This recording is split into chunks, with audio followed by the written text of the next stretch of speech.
सर्व शेतकऱ्यांना विलास टेकड्याचा रामकृष्ण हरी.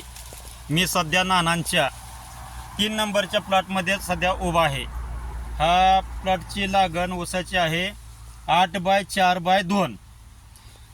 तर ह्या ऊसाचं वैशिष्ट्य म्हणजे नानाने जे काही इतरांना सांगतात ऊसाची बांधणी कशी करायची, हो का, ह्या पद्धतीने ह्या ऊसाच्या बेट्याची 4 फुटातल्या दोन्ही सऱ्या एकत्र करून असं पण 4x4चं थोडक्यात ऊसा 4x4च्या साईजमध्ये जेवढे ऊस येतात त्याची अशी बांधणी करून आपलं पडून जे नुकसान होणार आहे ते टाळण्यासाठी नानाने ही सोप्या आणि साध्या आयडिया तयार केलेली आहे.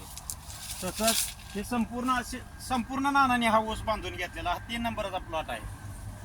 याची पूर्ण बांधणी करून नानाने ह्याच्यातले आतले आंतरमशागत केलेली आहे. आंतरमशागतीनंतर हे असं मुगाचं आणि काय काय टाकलं नाना ह्यात मूग उडीद चवळे तूर चवळी तूर हे असं वेगवेगळ्या प्रकारचं मिक्स द्विदलवर्गीय बियाणं ह्यात फोकून टाकलेलं आहे. आणि या ऊसाला पाणी देण्याच्या सिस्टीमसाठी हा रेनपाय, ह्या रेनपाईप आता इथं असा मध्य भागात टाकून ह्याला फक्त ही जे पीक केलंय का द्विदलवर्गीय ह्यालाच फक्त भिजवण्यासाठी आणि खोडव्याच्या व्यवस्थापनासाठी ह्या आंतरपिकाचं नियोजन केलेलं आहे पुढच्या पिकासाठी. आणि ह्या ड्रिपचा रेनगनचा वापर फक्त ह्या द्विदलवर्गीय पिकाला इथपर्यंतच ह्याचं पाणी जाणार, ह्याच्या बाहेर नाही. ऊसाच्या मुळे इथपर्यंत येऊन त्यांना जे काय पाहिजे तेवढं पाणी आणि अन्न इथून शोषून घेणार. हे असं हो का, हे ऊसाचं साईज, ऊसाची बेटाची संख्या आणि लागवड का 100 टनाला ऊस कमी पडत, 100 टनाला ॲव्हरेज कमीच पडणार ना. आणि नानांच्या ऊसाची रिकव्हरी म्हटलं तर सध्या 16-17ची रिकव्हरी बसते.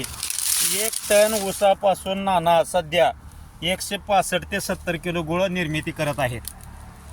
तर ह्या अशा प्रकारे नानांच्या ऊसाची लागवड आहे, नियोजन आहे, सर्व काही अगदी बोले तसा चाले त्याची वंदावी पावली ह्या म्हणीप्रमाणे अगदी उत्तमरित्या नियोजन आहे. हे समोर तसंच समोरच्या बाजूला नानांचं ह्याच ऊसाचं गाळप करण्यासाठी या साईडला गुऱ्हाळाचं नियोजन आहे, गुऱ्हाळघर आहे. हे घराला कुटुंबाला खाण्यापुरतं केळीची झाडं आहेत. असं ह्या विषयावर बोलल तेवढं कौतिक करेल नानाचं तेवढं कमी. पण हे खरं कौतिक नानाचं नाही, खरं कौतिक आहे नानांच्या कुटुंबाचं. कुटुंबातील करतात नाना, फक्त आपल्याला मार्गदर्शन करतात. आता कुटुंबात नानाचे सर्व तरबेज झालेले आहेत. हे समोर नानांचं गुऱ्हाळघर आहे. अशा प्रकारे नियोजन आहे.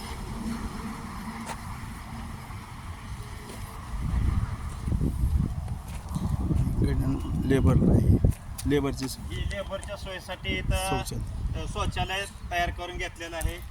कुठलीही प्रकारची गैरसोय होऊ नये असं नियोजन हे गुऱ्हाळघर आहे.